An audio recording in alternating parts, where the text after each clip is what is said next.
From Wana Brands, welcome to Enhance Your Life. I'm your host, Jonathan Small, and each week I talk to people from all sorts of professions and backgrounds about how cannabis has enhanced their lives and how this healing plant can enrich your life too. Well, hey everybody, welcome to the Enhance Your Life podcast. I am your host, John Small, and I am delighted to introduce you to my guest today, all the way from Tokyo, Japan, where she is visiting currently. I bring you Felicity Chen. And Felicity is a third-generation sauce and spice maker and a second-generation Asian American. Her company, Potli, creates high-quality farm-to-table kitchen staples for everyday use, including cannabis and CBD-infused honey, olive oil, sriracha, and shrimp chips. And you can find Potli products in over 250 stores in California. They are delicious. I have tried some of them. Welcome to the show, Felicity.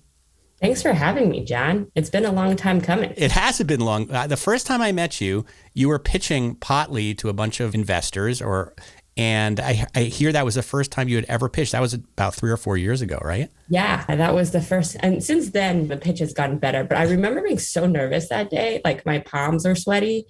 And I even remember my outfit. And I think like usually I will say that like now, like my Q&A is where I'm strongest. But I remember being like surprised by the questions. They weren't hard questions, but like when it's the first time pitching, like what you practice for is the pitch. Like you forget about like there's questions afterwards. Well, you know what? If it's any consolation, I have no memory of you being nervous. I just remember being very impressed by you and what you were doing, and your story was so cool. And so I'm so happy about all your success.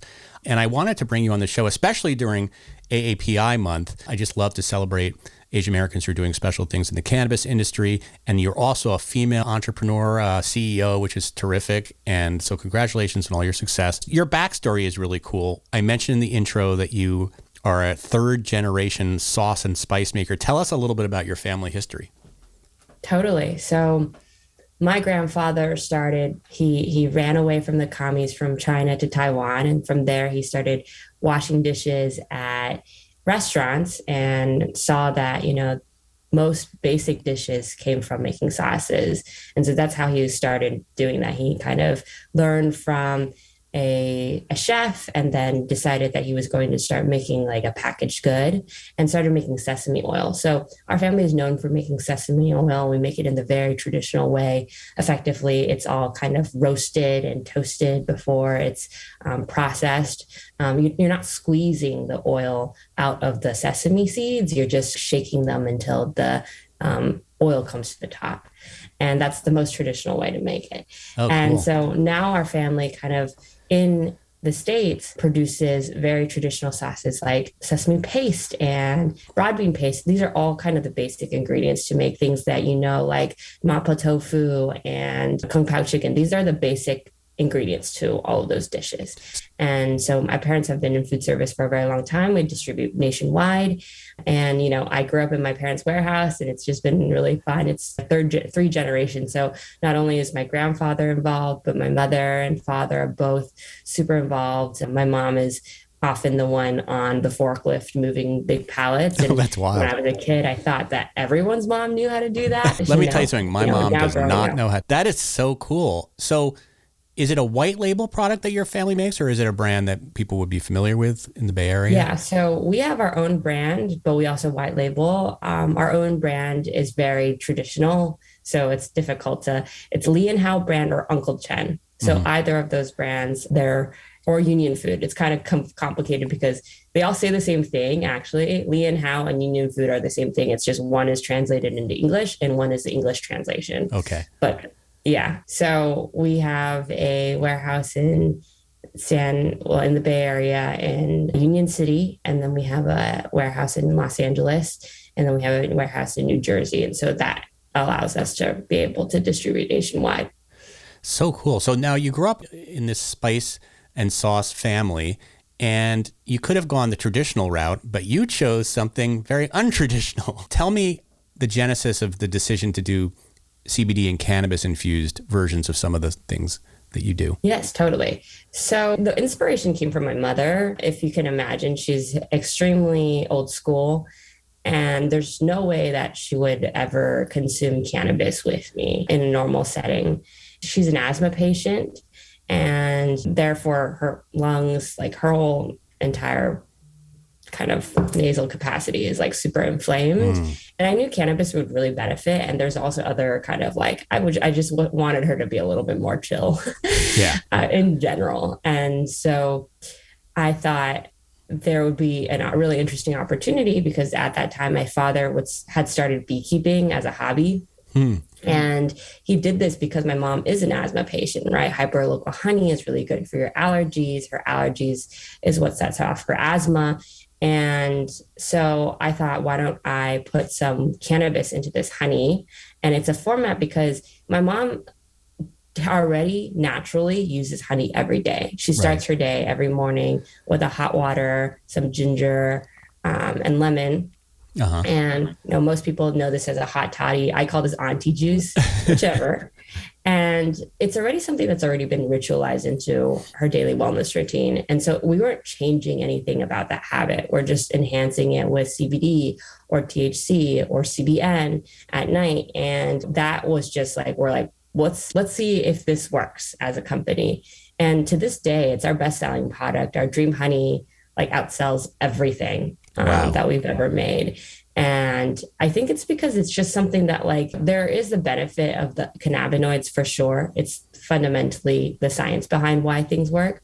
But then additionally, outside of that, there's the ritual of like, hey, when you're making a hot cup of tea and it's 10 o'clock at night and you shut your computer and you're just like watching your last episode, like your brain is like starting to like tell you it's time for bed.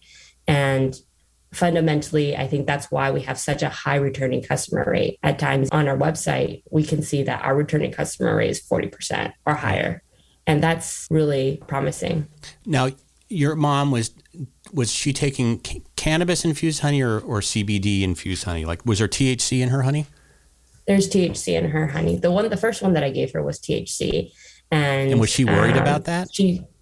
So the funny story is like, and I've this story I think I've heard from many other people is that like, you can't tell mom that you're giving her THC because she's going to say no. Right. But if you just give it to her and she like sees the bottle, right? Yeah. And she tries it and like, you're like, so what do you think? Kind of what's the effect? And she's like, it's good. It works. And I was like, well, there's weed in there. And she's just like, I know.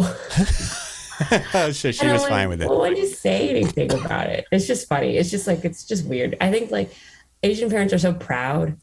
Like it's hard for them to like, because I've tried the route of like, hey, you want to try this with me? This has cannabis in it. Doesn't work, you know? Right. It had to be like she's in control of what's going on. She's perfectly aware. Yeah. That's interesting. Now, what did she have? Was there growing up, was there a stigma about cannabis in your family? My parents don't drink. My parents don't smoke cigarettes. So like, they're just super kind of like coloring within the lines, checking all the boxes. And especially my mother, she was the oldest. And so she has this like identity of like, everything needs to be in control. And so, there's no kind of like history of just being okay with it. And like, honestly, it's just funny because like, she's even, when I was younger, used the example of, this is your brain on drugs. And then like almost mom, that, that's an ad, right? That somebody created. Like, but she's totally used that analogy of like, that's what drugs do to you. And so there's just like, she's just had no basic understanding of it. But however, my father and the way that I grew up, he's always practiced Eastern Asian medicine, which is all based on herbs, right? Yeah. Like anything can be solved with herbs. And in fact, in Eastern Asian medicine, hemp was used to like cure stomach aches and ailments. And so those are the basic principles. It's like, look, this is something that's grown in from the soil. That's something that they understand. And they understand that cannabis can be used to help people feel better. And if you kind of break down the molecules and use certain things in moderation, it can also help assist with like all sorts of different things, from like stress to anxiety to headaches to all the gamut. And so that's what I had to explain to them, because like they actually understood very quickly that cannabis can help very, very sick people. Right. They understood that, like, for cancer patients, for example, that was my first like example of like, hey, like, what is this? Why was this so important for the AIDS epidemic? Was because people didn't have an appetite and didn't have access to medication, and people relied on cannabis to stimulate their appetite and to help them feel better and to like live a normal life. And they understood that.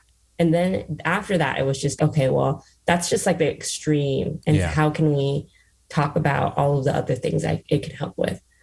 And the proof is in the pudding too. So, I mean, you gave this to your mom and she took it, and we didn't talk about the effect. Was it effective for her? Yeah. So she, like, at that time, the reason why I was kind of worried about and like wanted her to have access to another solution besides using an inhaler was that at that time, I don't know, I had just come home from college. So for me, it was like my mom as a normal human being, and then my mom like living at my parents' house and realizing like my mom's asthma had gotten so much worse. And I think perhaps it was also during that time that the season was like especially hard, but she would get into these coughing fits that were like terrifying. She sounded like she was dying. Yikes. Right? Yeah, my brother had asthma, and I remember how scary it would be when you would have asthma attacks. They're just like, they'd happen in the middle of the night. Yeah. You feel very helpless. Like you just like, cause there's nothing you can do when they happen. You're just trying to prevent it. And that was when we were trying to think of solutions.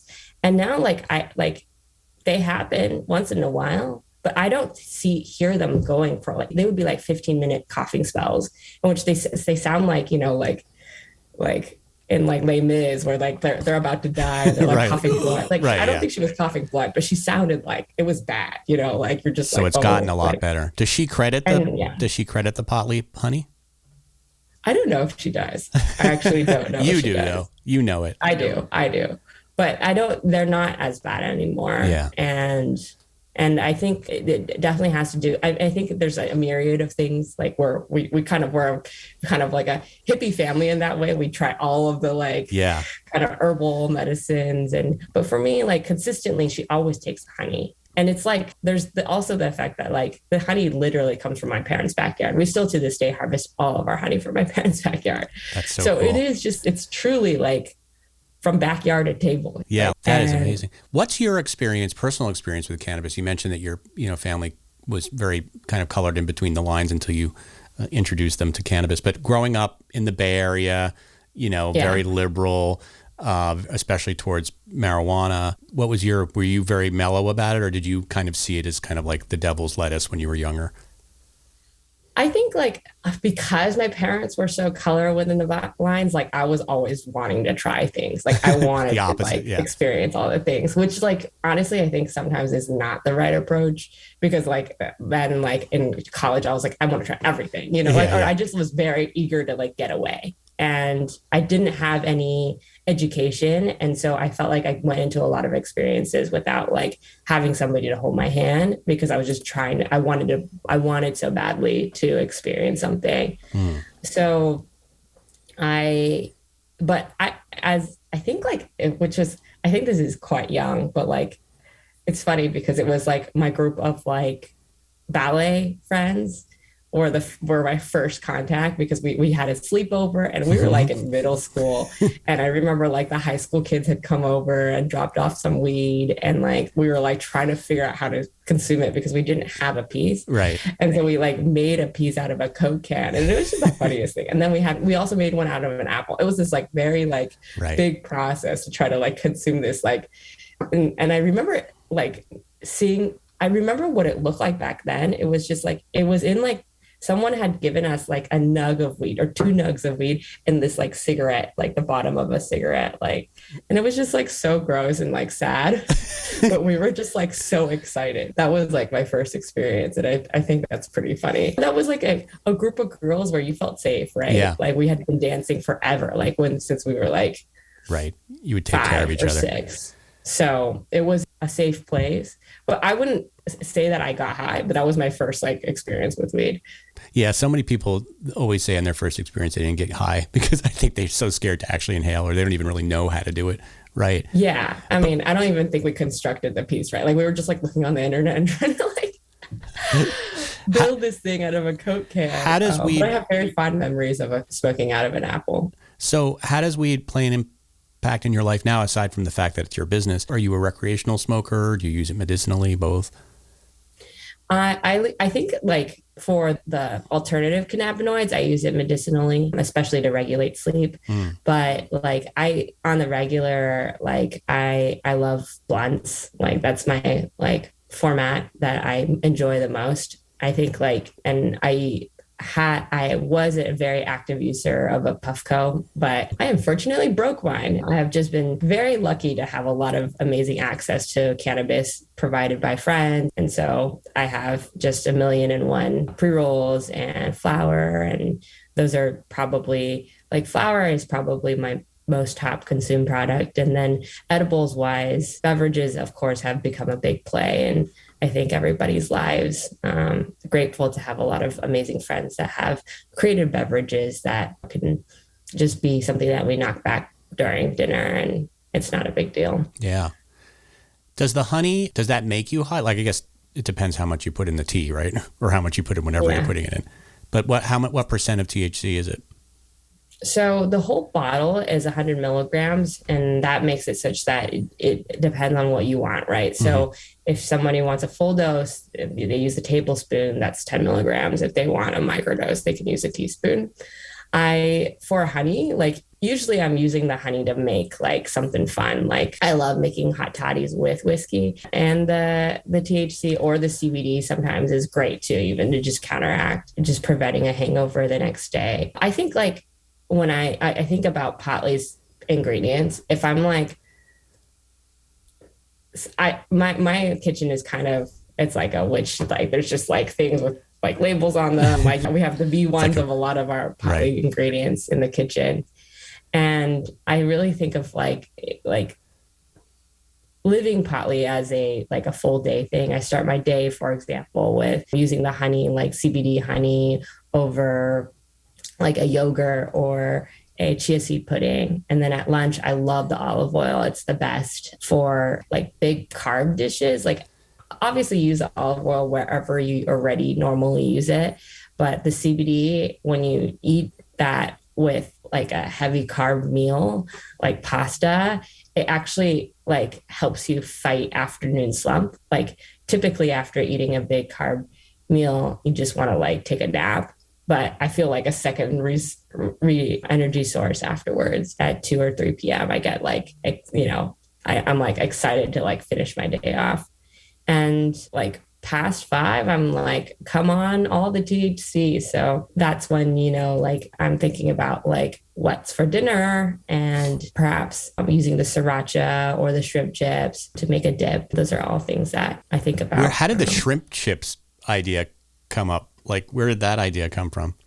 Totally. So it was last year during Lunar New Year, and this was like peak pandemic. I think we were all crazy, and for sure. So like the main, I mean, where the genesis of where it came from really was we wanted to create a ready to eat product. And moving forward, all Potli's products will be ready to eat, ready to serve. I think we really built out the pantry line and made every pantry essential possible. And with those ingredients, you can make any edible. But like edibles are like people like, or we think like as we kind of grow as a company, the next step is to create things that are ready to eat right off the shelf. And so it was kind of in the spirit of that. And last year during the pandemic, we were just plugging away in the manufacturing space. And when Lunar New Year came around, we decided to throw a little party because we hadn't seen like other people for a very long time. And we just wanted to celebrate the people that were working super hard for us every day. And typically we make things from scratch, but it was kind of one of those, like we had so many things to do. And also there was a lot of like restaurants in California, in the Bay Area, that were going bust, right? Because of how tough it was. And so we wanted to support our local businesses. So we went to 4 or 5 different local Chinese restaurants, bought dumplings, and then built a tower from it and like poured chili oil from the top. You can still see that video probably on our stories, but that kind of went viral. And then, but we were like, okay, we made something with this whole like kind of presentation, but we still got to make something, right? Yeah. And it was right after an olive oil run that we did with the THC. And that was a collaboration with Astor Farms. It's a really wonderful olive oil, and also using their a single strain of their cannabis. And the olive oil actually comes from Lake County as well. So it's just this whole celebration of that. And we had some extra left over at the bottom of and I was like, oh, we should pop shrimp chips with it since we had the oil. And that's what we did. And we had just like, you can make a lot of shrimp chips with very little oil. And we just made bunches of them. And I also invited some of my, chef friends to come and enjoy. And one of my chef friends is someone who loves cannabis, but is not like a heavy consumer. He likes his one of ones. And he's just someone that likes his CBD gummies and just likes a nice ratio. And he ate so many shrimp chips. He was fine with it. And later that night, he gives me a call or shoots me a text, I think. And he was like, Felicity, I am so high. And I get worried because I'm like, oh no, like, are you too high? Is this going to be a bad experience? I was like 1 to 10, like, where are you? Like, how are you feeling? Do you want orange juice? Like, how can I support, right? Peppercorn. Like, make this a good experience. And he's just like, I feel amazing. I'm so like, because he's just not someone that likes to consume so much, right? And so but because it was in a format that he like fundamentally understood, it was a party, it was a celebration, he was just like going for it. And he's like, I had so many of those shrimp chips. I feel so great right now. Like, we should make these. Like, you should make these, like, on the real.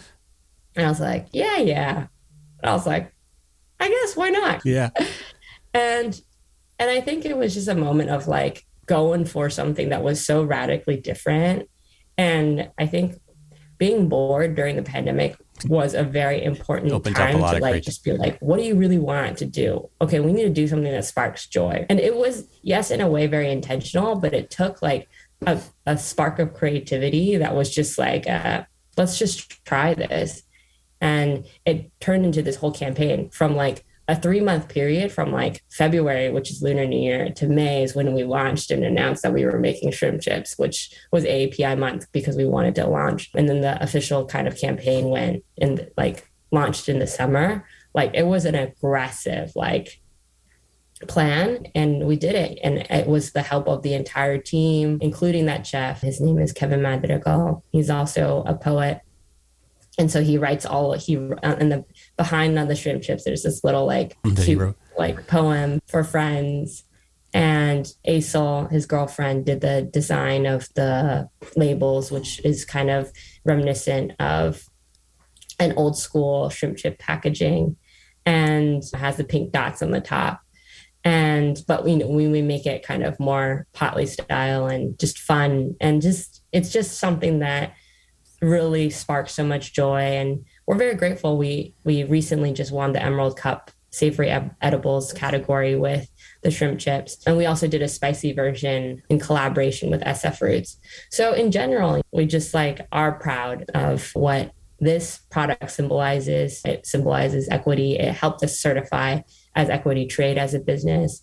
And it was just a union of a lot of great minds and a lot of hard work, and fundamentally like not forgetting to have fun. This is a tough industry where taxes are high, and we've been through the gamut of the pandemic and now a war, and it's tough business, and you have to kind of find joy in all of that. And I think this was a very wonderful celebration of all of the things that just meant something.